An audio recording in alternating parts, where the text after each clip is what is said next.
She pulled into the parking lot of Hamilton Motors in a modest gray sedan. The car was clean but far from flashy, with a few scuffs on the bumper and a slightly faded license plate frame that read, "Proud Aunt." She parked neatly in front of the glass-walled showroom and stepped out, adjusting her canvas tote bag over her shoulder. Wearing jeans and a plain blue blouse, she looked like someone running weekend errands, not someone planning to shop for luxury cars. Almost immediately, a sharply dressed man emerged from the showroom. His suit looked freshly pressed, his hair slicked back with precision. He glanced at the woman, then at the sedan, and frowned. Before she could take a full step toward the door, he was striding across the lot, clearly on a mission. "Excuse me, ma'am," he said, his voice tight with impatience. "I am going to need you to move your vehicle. That space is reserved for potential clients." The woman blinked, confused. "Oh, I was actually hoping to look at one of the cars inside," she replied politely. He looked her up and down, clearly unconvinced. "Our clientele typically arrive in vehicles that reflect their interest. You are welcome to look around, but please move your car to the lot across the street." People inside had started to notice.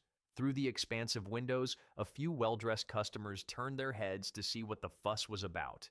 A receptionist paused mid-call, eyes fixed on the unfolding scene. The woman, cheeks flushing slightly, gave a small nod and turned back to her sedan. She drove to the lot across the street, parked again, and returned on foot. As she re-entered the dealership, the man, whose name tag read Tanner Green, Sales Executive, pretended not to see her. Another salesman, younger and less polished, approached with a smile. "Welcome to Hamilton Motors," he said brightly. "I am Ethan. Can I help you with something today?" "Yes," the woman replied, her voice calm. "I wanted to inquire about the navy blue Aventus parked near the back. I saw it online and wanted to see it in person." Ethan's smile widened. "Of course. That is one of our limited production models. Only 20 were made this year." He motioned for her to follow him, but before they could take a step, Tanner cut in sharply. "Ethan, I will handle this one," Tanner said, placing a firm hand on the younger man's shoulder. Then he turned to the woman with a thin smile. "You said the navy blue Aventus? That vehicle is shown by appointment only?" She raised an eyebrow slightly. "The listing online said walk-ins were welcome." Tanner chuckled. "That is more of a general guideline. The Aventus is, well, it is not for everyone. Perhaps I could show you something more suitable." She glanced past him at the gleaming car in the back, its sleek curves reflected in the polished tile floor. "I am specifically interested in that one," she said evenly. Tanner's smile thinned. "I understand the appeal, but it is a highly exclusive model. Clients typically dress differently," she finished for him. He cleared his throat.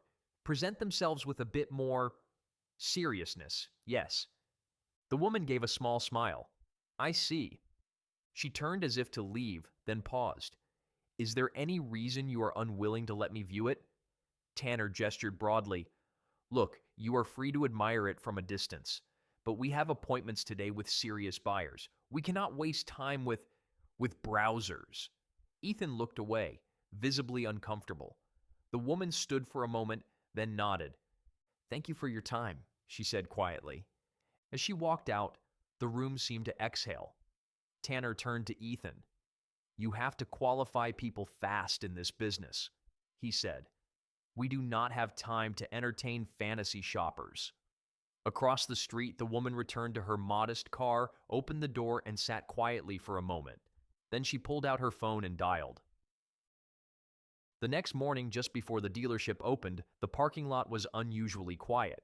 A few employees sipped coffee, chatting casually near the glass entrance. The early sun reflected off the polished hoods of the showroom models, casting sharp glints onto the pavement. Then a sound, a low, purring growl that grew louder with each passing second. Heads turned. From around the corner came a convoy of vehicles so extraordinary it seemed unreal. 7 identical supercars, gleaming in custom-painted midnight blue, turned slowly into the lot. Each was a high-performance Volante Vortex, the kind of car auto magazines wrote cover stories about. With engines tuned to a perfect harmony and exteriors detailed to perfection, they rolled in like a synchronized parade. At the center of the convoy was something even more striking. A customized luxury SUV, matte black with chrome accents, riding slightly higher than the others. It stopped directly in front of the entrance. The convoy parked in a sweeping arc, each vehicle spaced just enough to show off its brilliance. Employees spilled out of the showroom, jaws dropping. Customers who had just arrived stopped mid-step. Then the driver's door of the matte black SUV opened. A tall man in a sharply tailored suit stepped out. His cufflinks caught the light, and his shoes were polished to a mirror sheen. He surveyed the dealership with calm authority. Tanner Green emerged from inside, adjusting his tie nervously. He knew a high-value client when he saw one. He practically jogged toward the man. "Good morning, sir," Tanner called out. "Welcome to Hamilton Motors. Tanner Green, sales executive.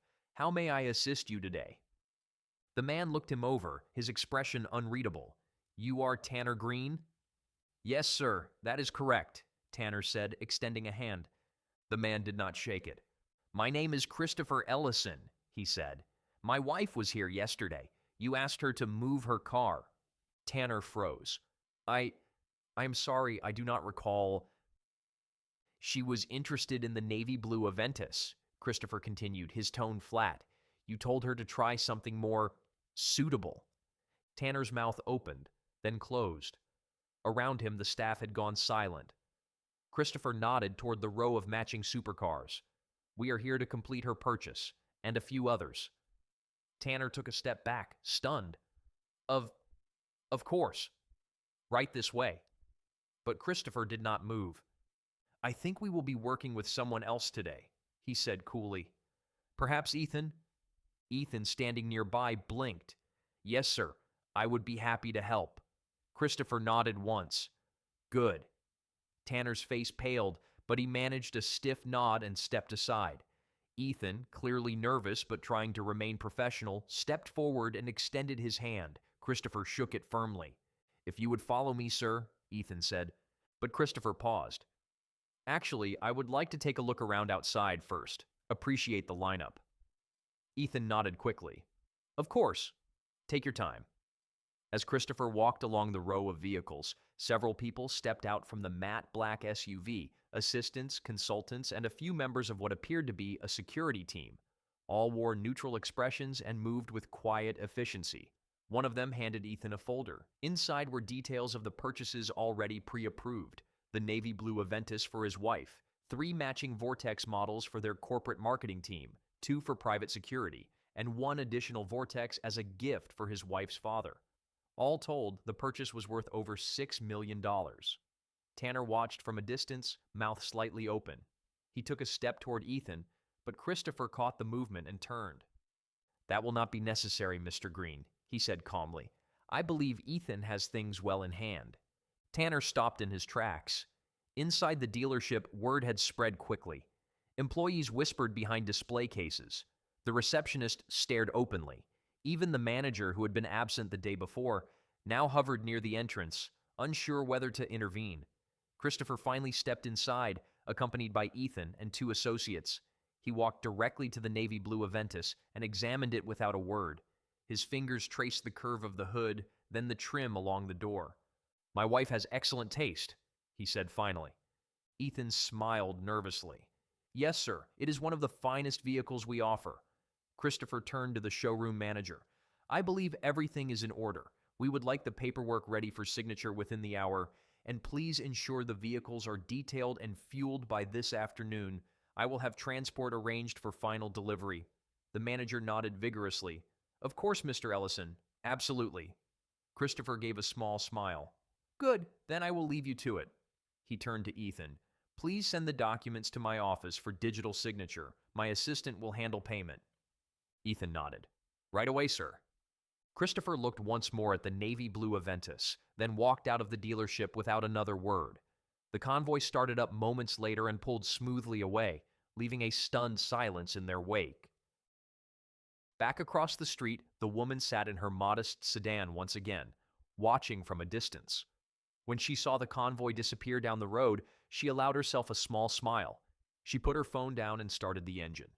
Later that afternoon, at their private residence just outside the city, Christopher returned to find his wife in the garden, tending to a row of peonies. She wore a wide-brimmed hat and simple gardening gloves, a smudge of soil on one cheek. He walked over and kissed her on the forehead. "It is done," he said. She glanced up at him, her eyes amused. "How dramatic was it?" Christopher shrugged. "Only a little, enough to make a point." She nodded, returning to her plants. "Thank you." He crouched beside her. "You did not have to go back there." "I know," she said, "but I wanted to. People like Tanner need to see what judgment looks like from the outside." Christopher was quiet for a moment. "Do you want to talk about it?" She sighed, pulling a weed from the soil. "It was not just about me. It was about everyone who has ever been told they are not good enough because they do not look the part, because they drive an older car or wear clothes that are a few seasons behind." Christopher reached for her hand and squeezed it. "I never want to be the reason someone feels like that," she said. "You are not," he assured her, "and today you made sure someone else will think twice before doing it again." They sat together in silence for a while, the sunlight filtering through the leaves above. Inside the dealership, the mood had shifted entirely. The staff moved with a new kind of urgency, trying to recover from the morning's shock. Tanner retreated to his office, the door shut tight. Ethan, meanwhile, worked diligently to process the paperwork, double and triple checking every detail. The manager praised him for his professionalism. "You handled that perfectly," he said. "Very well done." Ethan just nodded. He was still processing what had happened himself. That evening, over dinner with his girlfriend, he recounted the entire story. "He just showed up," Ethan said. "A billionaire, with a fleet of supercars. And it was all for her, the woman Tanner brushed off." His girlfriend's eyes widened. "And he let you handle it?" Ethan nodded. "Every signature, every detail." She smiled. "Sounds like a turning point." "Maybe it is," Ethan said. And it was. Because the next week, Christopher Ellison sent a personal letter to the dealership owner praising Ethan's conduct and professionalism. He included a generous gratuity and offered a future contract to handle maintenance and upgrades for the fleet. He also enclosed something else, a training proposal. It outlined a new policy for how to treat every customer with respect, regardless of appearance. Included was a recommendation for a consultant to guide staff in implicit bias and customer service ethics. It came with a single condition. Tanner Green was to attend every session. When the dealership owner confronted Tanner, he tried to deflect, to claim it had all been a misunderstanding. But too many people had witnessed what really happened. Faced with the possibility of losing one of the most high-profile clients the dealership had ever seen, the owner gave Tanner a choice: attend the full training cycle and formally apologize to the woman he had dismissed, or resign. Tanner chose to stay. And the first step was writing that apology. He rewrote it 4 times before settling on the right words. The apology was hand-delivered to her home a week later.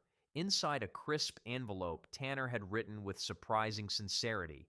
He acknowledged the assumptions he had made, the disrespect he had shown, and how his actions were rooted in prejudice he had never questioned before. He did not ask for forgiveness, but expressed his hope that she would accept his acknowledgement of the harm caused. She read the letter in her kitchen, standing barefoot on the hardwood floor with the morning light streaming in through the windows. She read it twice. Then she folded it neatly and set it aside.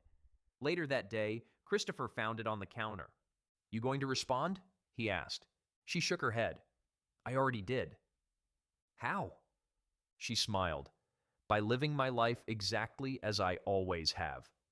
Over the next month, Tanner attended every training session. He listened more than he spoke, took notes, and even asked questions.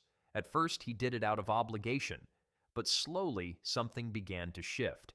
One afternoon, after a particularly emotional training session led by a woman who had been repeatedly denied employment because of her appearance, Tanner stayed behind to speak with her.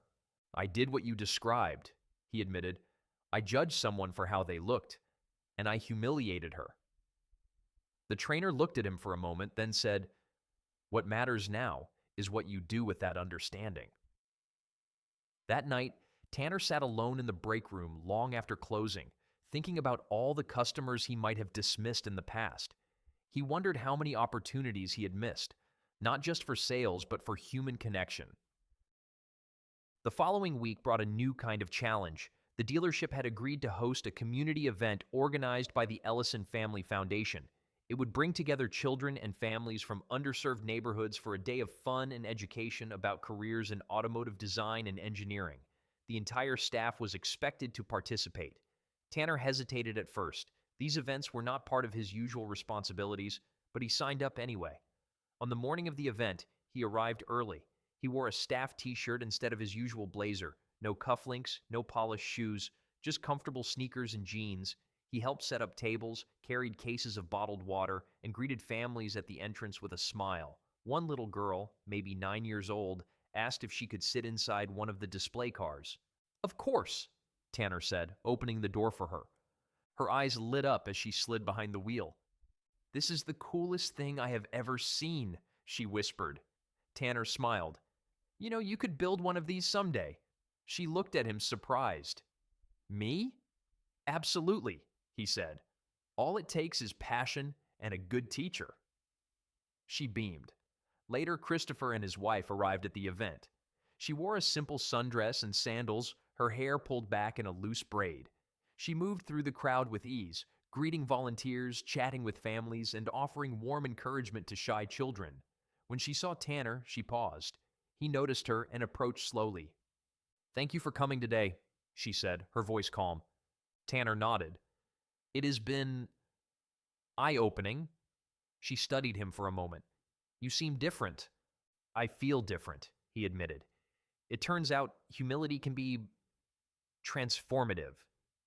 She offered a small smile. "It usually is."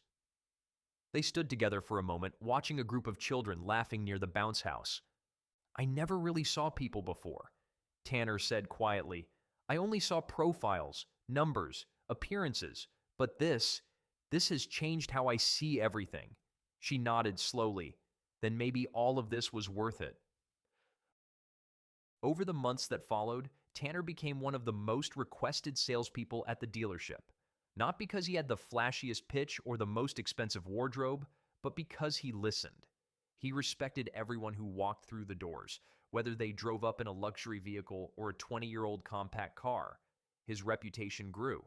He started mentoring new hires, teaching them not just about inventory and specifications, but about presence and empathy, about how to see the person first. Ethan remained his closest colleague, and the two often worked as a team on large transactions. One day, a new client, a woman in business casual attire with a quiet voice, walked in and asked about the hybrid sedans. Tanner approached her with a warm smile. "Welcome," he said. "Take your time. We are here when you are ready." She looked surprised by the lack of pressure and later confided to Ethan, "That was the first time a car salesman made me feel respected." Tanner overheard and smiled to himself. One afternoon, a letter arrived at the dealership. It was addressed to Tanner, with the return label marked from a small nonprofit organization. He opened it at his desk. Inside was a simple note. "Thank you for how you treated my niece. She told me what happened that day and how things unfolded after. You reminded her that not everyone sees her for what she wears or what she drives. That was the first time she had ever walked into a luxury showroom and left feeling empowered. Keep going." It was signed by someone Tanner did not recognize, but he folded the letter and tucked it into his drawer. A reminder of who he had been and who he had chosen to become. The Ellison Family Foundation continued to grow. Its community programs expanded into mentorships, scholarships, and adaptive technology initiatives. Every few months, the foundation hosted another event, and Tanner never missed a single one. He would show up early to set up folding chairs or sort name tags, often staying late to help clean up. He got to know the volunteers, the staff, and many of the children by name. There was one boy, Nathan, who had lost the use of his legs in an accident. He reminded Tanner of his own younger brother, curious, clever, and obsessed with fast cars. Tanner brought him brochures, miniature models, and once even arranged a private showroom tour just for him and his family. One Saturday afternoon, while helping Nathan buckle into a modified test vehicle, Tanner paused. "You know," he said, "I used to think the most important part of my job was the price tag on a car." Nathan looked up at him, eyebrows raised. "What is it now?" Tanner smiled. "The way someone feels when they sit behind the wheel." Nathan grinned. That is a good answer. After that, the boys started calling him Mr. T. Tanner never corrected him. Meanwhile, the dealership itself began to change. Inspired by Christopher Ellison's letter and the response from the community, the ownership invested in a company-wide transformation. They brought in consultants, updated training procedures, and held monthly meetings focused on inclusion and customer experience. The old way of qualifying buyers based on clothing or vehicle brand slowly disappeared. Sales increased, but more importantly, so did morale. Customers began to leave reviews that praised the kindness and honesty of the staff. The dealership became known not just for its luxury inventory, but for its integrity. One day, the owner pulled Tanner aside. "You have come a long way," he said.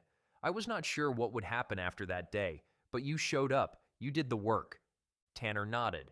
"I am still doing it.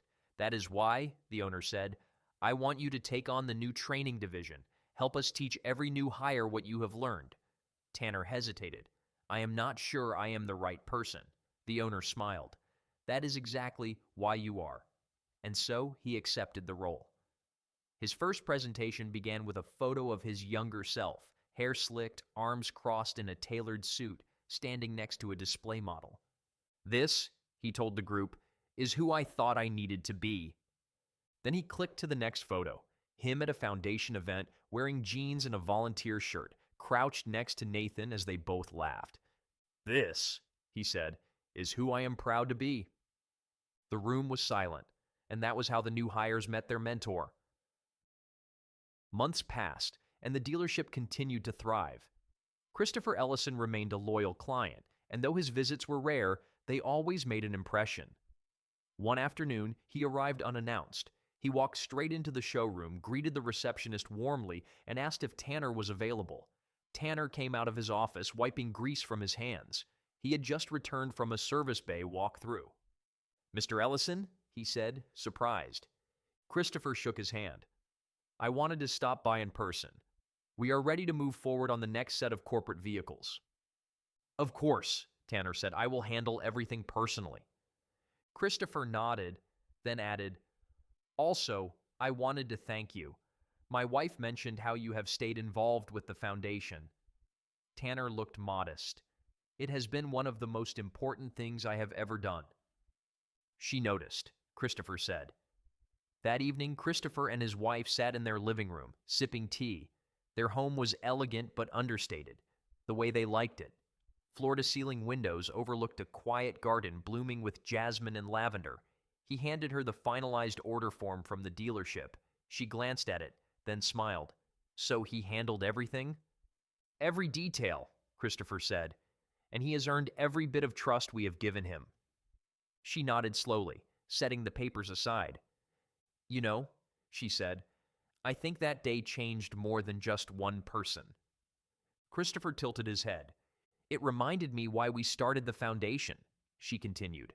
"Not just to give, but to teach, to challenge assumptions, to make people look twice before judging once." Christopher reached over and took her hand. "And that," he said, "is something I will always admire about you." They sat in silence, listening to the wind through the garden leaves, grateful for all they had built, not just in wealth, but in purpose.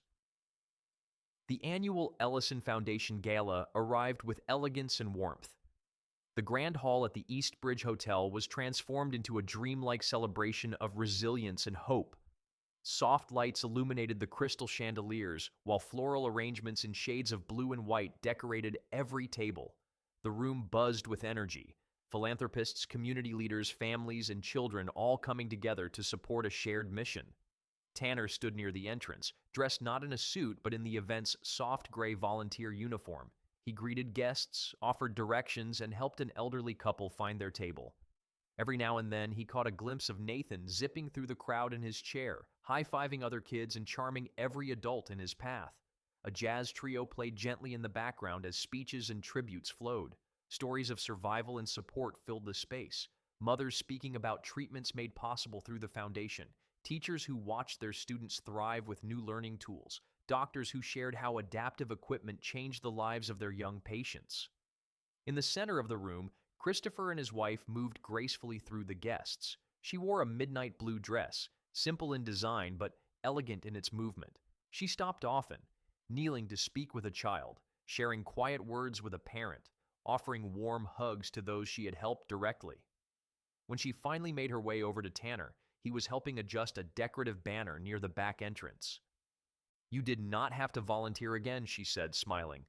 "I would not miss it for the world," he replied. She glanced around at the joy in the room, the shared laughter, the soft tears of gratitude. "This is why we do it," she said quietly. Tanner nodded, "And I am grateful to be a part of it." As the evening continued, guests mingled and danced. Laughter filled the corners of the hall, echoing softly beneath the music. Near the dessert table, Nathan was deep in conversation with a race car engineer who had volunteered for the night, excitedly discussing how to design steering systems for kids like him.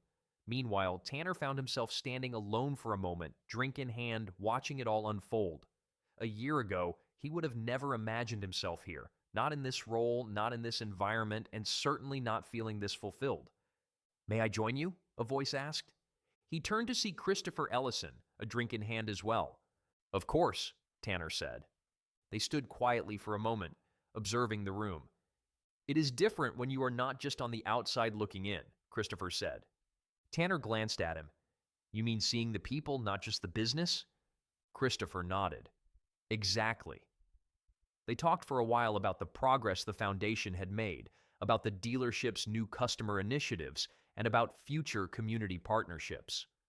Then Christopher turned to him and asked, "Have you ever considered stepping into a leadership role full-time?" Tanner blinked. "At the foundation?" "At the dealership," Christopher said. "You already lead in practice. Why not in title?" Tanner hesitated. "I am not sure I am ready." Christopher smiled. "That is how you know you are." Before he could respond, they were interrupted by a familiar voice. "There you are, Mr. T." Nathan wheeled over, grinning. Tanner laughed. "You gonna tell me more about that rocket-powered wheelchair you were designing?" "I already sketched it," Nathan said proudly, pulling a folded sheet from his pocket. Tanner crouched beside him. "Let's see what you've got." At the end of the night, the Ellisons stood near the exit, thanking each guest personally. Tanner lingered by the doorway, watching them. Every hug, every handshake, every kind word. It all reinforced what he had come to understand deeply. The measure of someone's worth was not in what they wore, what they drove, or even what they could afford. It was in how they treated people, especially the ones no one expected them to notice. The woman who had once been asked to move her cheap car had not just walked away quietly. She had built something better. She had used dignity, not anger. She had turned humiliation into education, judgment into justice. And in doing so, she had changed lives, including his. Later, as Tanner was collecting leftover programs and clearing centerpieces, she approached him again. "Can I ask you something?" she said. "Of course," he replied. "Do you remember the first thing you said to me at the dealership?" He closed his eyes briefly, then nodded. "Yes. I told you to move your car, that the spot was for clients." She looked at him carefully. "Do you still believe that?" "No," he said softly. "I believe everyone who walks through those doors deserves the same respect, the same courtesy, because you never know who they are or who they might be." She smiled. "That sounds like something worth teaching." "I plan to," Tanner said. Outside, the valet line had dwindled. The last few guests said their goodbyes, laughter still trailing behind them as they disappeared into the night. Tanner turned back to the hall, a soft smile on his face. He felt tired, but in the best possible way. The kind of tired that comes from doing something meaningful, something right. The next morning, the sky over the city was painted with streaks of gold and violet. Birds chirped softly in the distance. Tanner arrived early to the dealership. The building was quiet, the parking lot still empty. He unlocked the front doors and walked inside. He did his usual walkthrough. Lights, systems check, displays aligned. Then he sat at the training table in the back office and opened his laptop. A new batch of hires would be starting that week, and he wanted everything ready. He reviewed his notes, adjusted a few points in the presentation, and added a slide. It was a photo of the dealership parking lot from that now famous morning, the one with 7 matching supercars and the matte black SUV parked out front. He added one line beneath it, "Do not judge the car, see the person." At exactly 9 o'clock, the new hires walked in. Nervous, excited, notebooks in hand. Tanner stood to greet them. "Welcome," he said. "Let's talk about what it means to serve with integrity." And so, it began again. With humility, with purpose, with a story they would never forget. Several months later, the dealership was barely recognizable from what it had once been. The culture had shifted. Sales were strong, but more importantly, so was the reputation. Word of mouth carried fast in the luxury car world, and Hamilton Motors was no longer just another high-end showroom. It had become a model for respectful service, for thoughtful leadership, and for second chances. Tanner sat at his desk one Friday afternoon, reviewing schedules and preparing for the following week's onboarding class. His office was modest, but filled with reminders of his journey. A framed photo of Nathan in his custom-built wheelchair, a thank you card from the Ellison Foundation, a quote taped to the edge of his monitor that read, "Character is how you treat those who can do nothing for you." A knock on the door broke his focus. It was Ethan, now a confident and seasoned salesman in his own right. "Got a minute?" he asked. "Sure," Tanner replied. Ethan stepped in, closing the door behind him. "Do you remember a customer we had a couple of weeks ago? Older gentleman drove in with a beat-up sedan?" Tanner nodded slowly. "Wore a baseball cap and had grease under his fingernails?"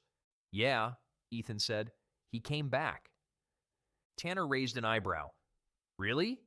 Ethan nodded. "Turns out he runs a custom fabrication shop outside the city. He was looking to upgrade his business fleet. He just placed an order for 5 premium vans and a performance coupe. Said it was because we treated him like a human being." Tanner smiled. "That is exactly the point." Later that evening, as the sun dipped behind the skyline, Tanner walked out to the lot. The lights had come on, casting a golden hue over the cars on display. He paused by the navy blue Aventus, the one that had started it all. He ran a hand along the side of the car, feeling the cool metal beneath his palm. So much had changed, and yet the lesson remained the same.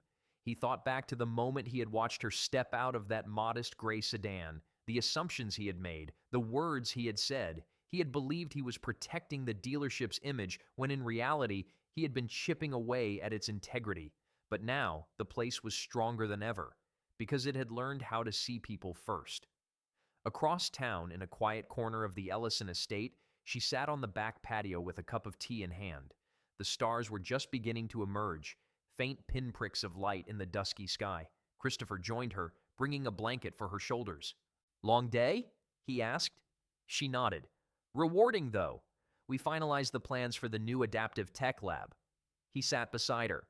"You always manage to do 10 things in the time it takes me to do one." She smiled.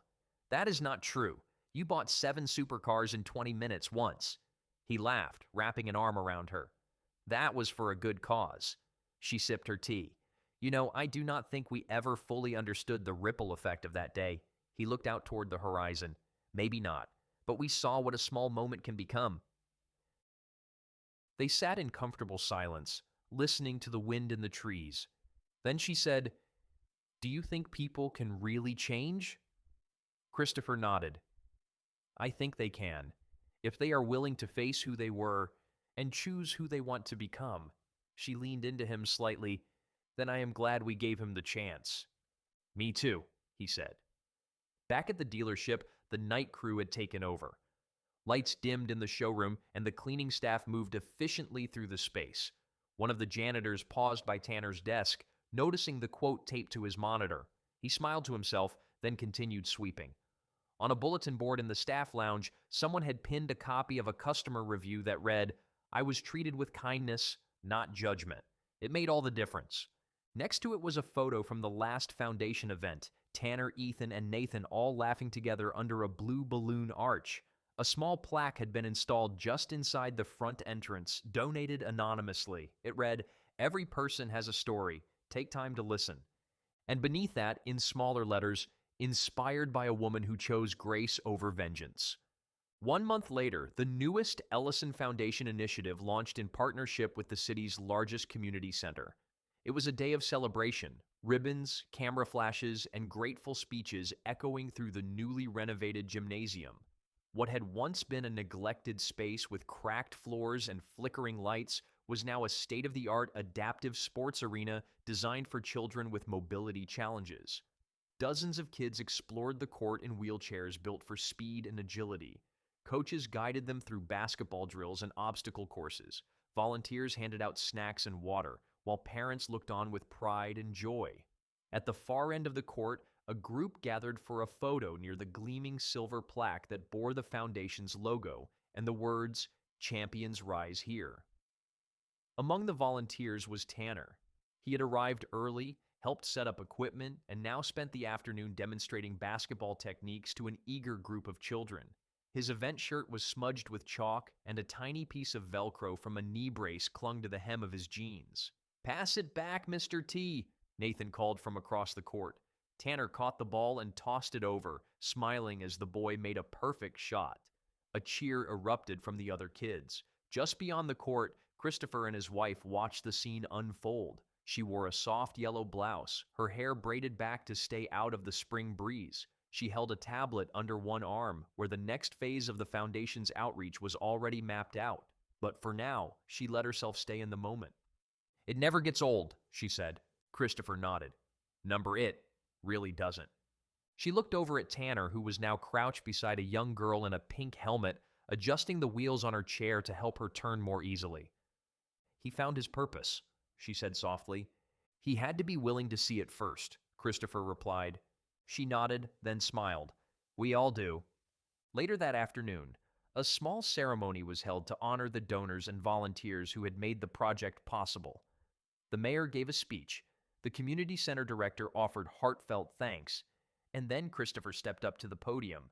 He spoke not just of the arena, but of the people behind it, the families, the children, the staff, and he spoke of change, not just in buildings, but in hearts. "My wife has always believed," he said, "that the most valuable people are often overlooked because their worth is not always visible.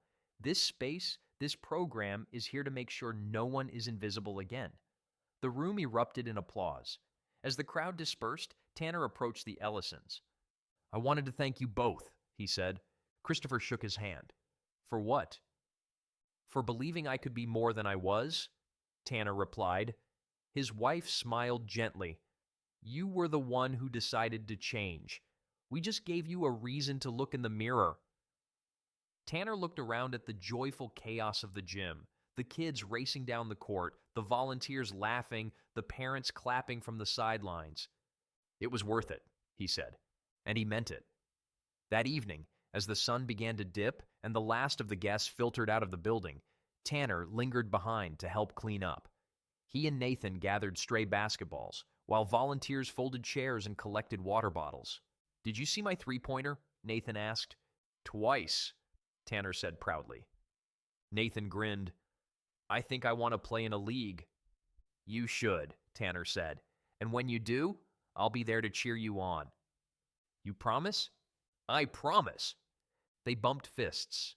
Just as they were about to wheel the last ball cart back into storage, Christopher walked over, a folded envelope in hand. "This is for you," he said, offering it to Tanner. "What is it?" Tanner asked. Christopher simply smiled. "Open it when you get home." Tanner nodded and slipped the envelope into his pocket. At home later that night, Tanner sat on his small balcony, the city skyline twinkling in the distance. A soft breeze carried the scent of nearby lilacs. He opened the envelope. Inside was a formal letter. It was an offer from the Ellison Foundation, an invitation to serve as Director of Community Engagement. It included a detailed job description, salary, benefits, and a note handwritten at the bottom in her familiar script. "You've already been doing the work. This just makes it official." Tanner stared at the letter for a long time. Then he smiled. He looked out over the city, his thoughts drifting to where it had all begun.